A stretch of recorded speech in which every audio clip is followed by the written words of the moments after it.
रंग डाला बाबू ही छौरी चोलिया में खोज के नैका भातार। सोर मचलो फागुन महीना में लूटो हिंगे लहार। सोर मचलो फागुन महीना में लूटो हिंगे लहार। छौरी लूटो हिंगे लहार रंग डाला बाबू ही छौरी चोलिया में खोज के नैका भातार। रंग डाला बाबू ही छौरी चोलिया में खोज के नैका भातार। दोनों बैलून में सटाई के छौरी करो ही छौरा से प्यार। छौरी करो ही छौरा से प्यार रंग डाला बाबू ही छौरी चोलिया में खोज के नैका भातार। रंग डाला बाबू ही छौरी चोलिया में खोज के नैका भातार। खोज के नैका भातार रंग डाला बाबू ही छौरी चोलिया में खोज के नैका भातार। डाल देता रंगावा छौरी चोली के भीतरिया गे। गरम होई जैतो मसीनावा उठा तौला हरिया गे। उठा तौला हरिया गे। डाल देता रंगावा छौरी चोली के भीतरिया गे।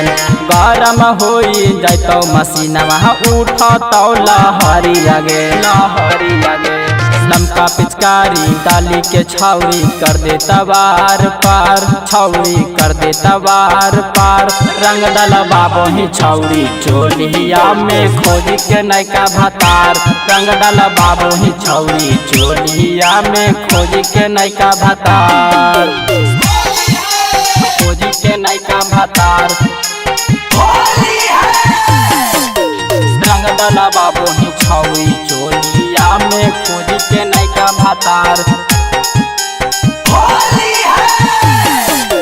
राजा वीर से चोली सिलाल करतौ नहीं सोरगे। राइटर पृथ्वी राज लाभर हकौ तोरगे। लाभर हकौ तोरगे राजा वीर से चोली सिलाल करतौ नहीं सोरगे। राइटर पृथ्वी राज लाभर हकौ तोरगे। हरी सिंगारवा रंगवा डालता लहंगा के उघार। छौरी लहंगा के उघार रंग डाला बाबू ही छौरी चोलिया में खोज के नैका भातार। रंग डाला बाबू ही छौरी चोलिया में खोज के नैका भातार। Presented by Cine Parda Films, Raj।